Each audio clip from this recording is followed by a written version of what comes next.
morning. It's Tuesday, 9 a.m. Thank you so much for joining me. I am Sandra with Ever Changing Life, here to do my weekly talk. So let's get right to it. How have the words that strike fear into parents' heart changed?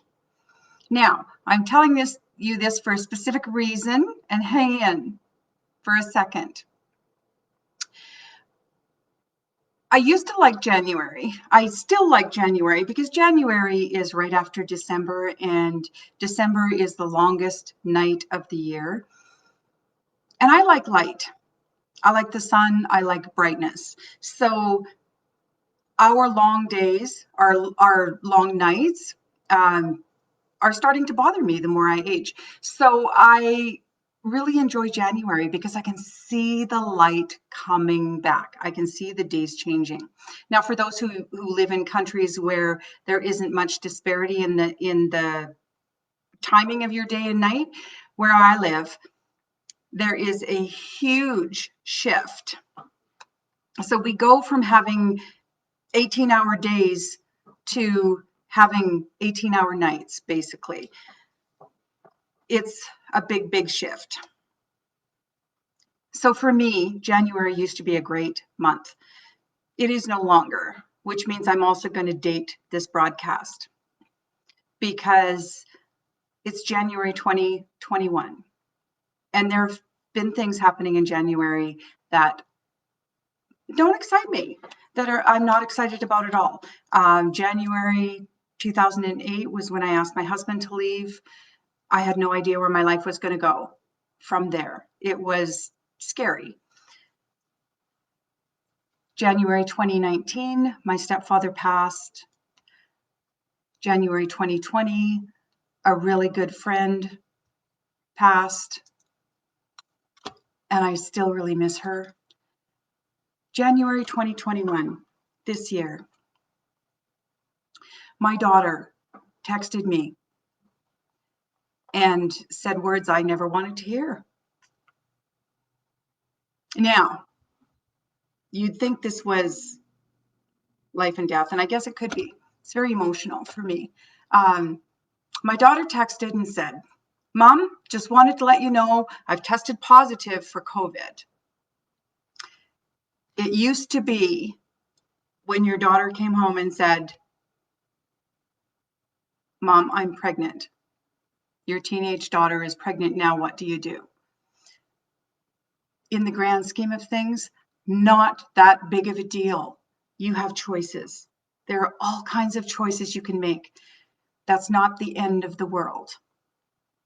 And ironically, neither is getting COVID, but it could be. COVID can kill. And my daughter is healthy. She looks after herself. She's doing well.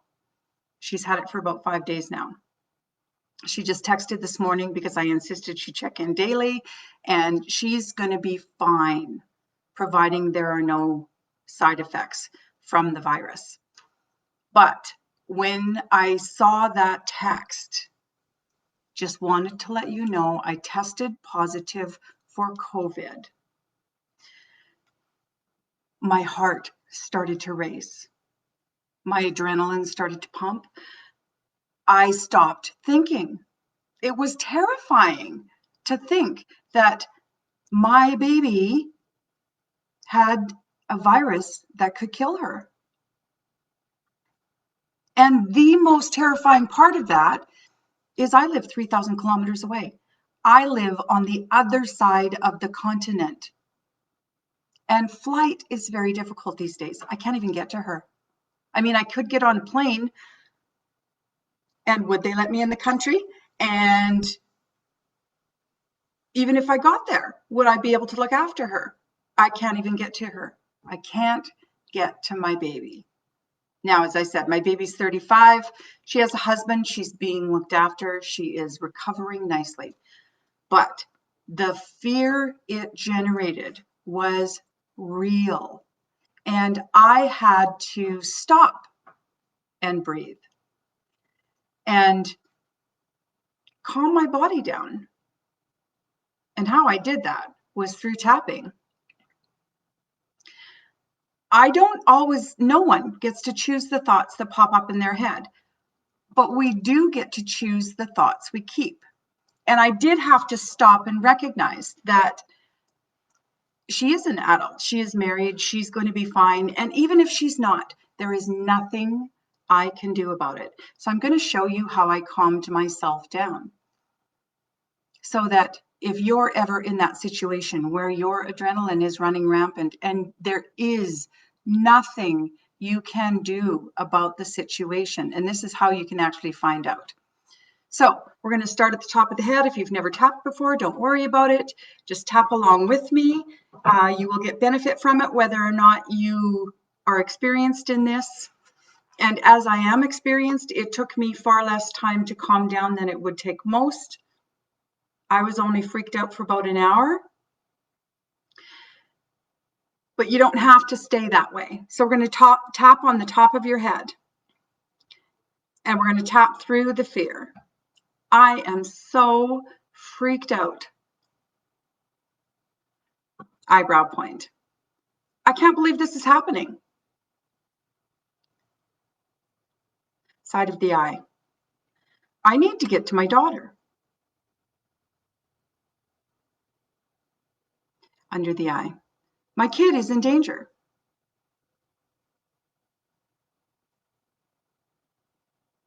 Under the nose. My heart is pounding so hard. Chin. I need to take a breath.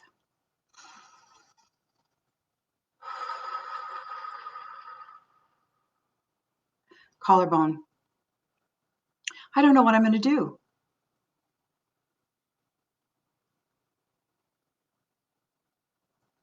Top of the head. I feel the adrenaline pumping through my body.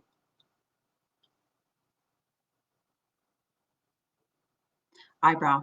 I need to do something.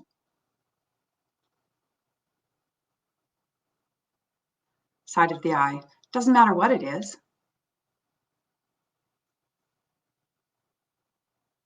Under the eye. There must be something I can do.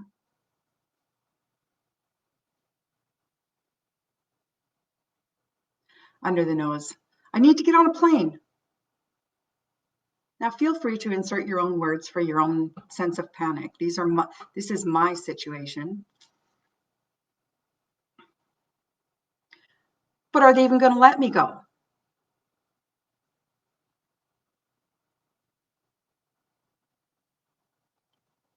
Collarbone. And even if I get there, what can I do? Top of the head. It's not like I could look after her. Eyebrow. I am so panicked.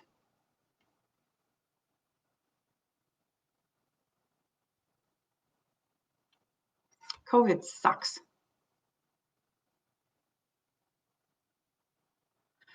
Under the eye. Why did this happen to her?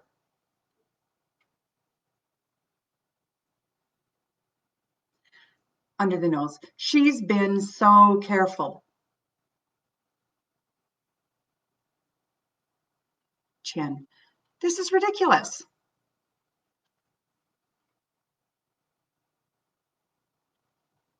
Why can't they come up with a cure?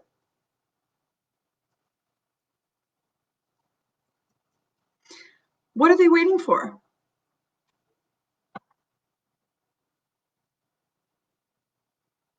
Eyebrow. Why can't people be vaccinated by now?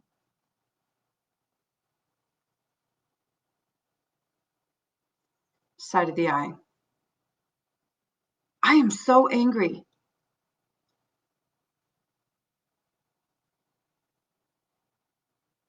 And my heart is breaking. Under the eye. Under the nose. And there's nothing I can do.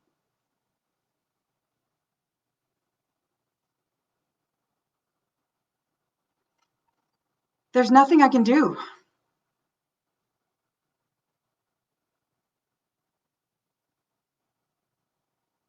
Collarbone. All I can do is wait.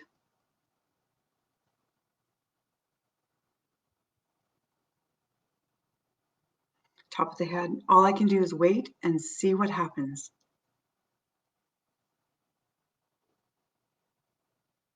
I want you to take a nice deep breath. And if your adrenaline rush has slowed down, great. That's what tapping can help you do. It helps work on the fight, flight, and freeze center. It helps calm the adrenaline in your body. If you're not calmed down yet, keep tapping.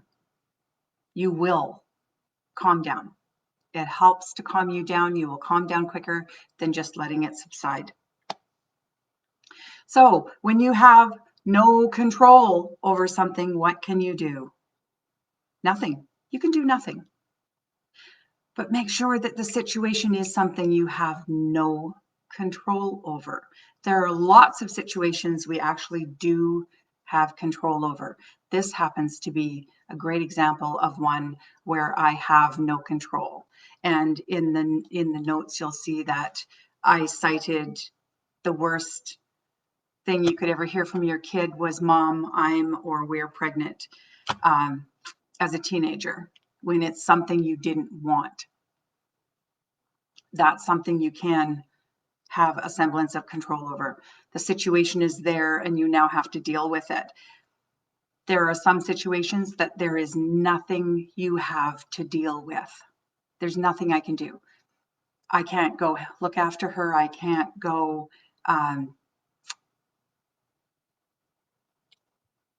there's no point in flying to the US. I can't, she's a continent away. Like literally we're on the opposite sides of a continent. There's nothing I can do but send her love and keep in contact with her, which we're doing on a daily basis. She's going to be fine. She's actually feeling so much better on day 5. And I have no reason to think that she's not going to be fine. Still, it's a shock. But we're going to get through it because we have tools. So I hope this helped you learn how to calm down your fears. And next week, we're going to talk about the difference between things you can control and the things you can't control, and how you can handle those situations. And I'll show you how to actually figure out what it is you can do and whether or not it's a situation you have some control over. So I am Sandra with Ever Changing Life, clearing energy clutter, mind, body, soul, and home. I don't believe that death is the greatest loss. I think that a greater loss is when life dies inside you while you are still alive. So take chances, tell the truth, learn to say no. Laugh until your stomach hurts. Dance even if you're bad at it. And keep having faith that this life is your best life ever. I do hope you have the best day, and I will see you back here next Tuesday, 9 a.m. Mountain Standard Time. Have a great rest of your day.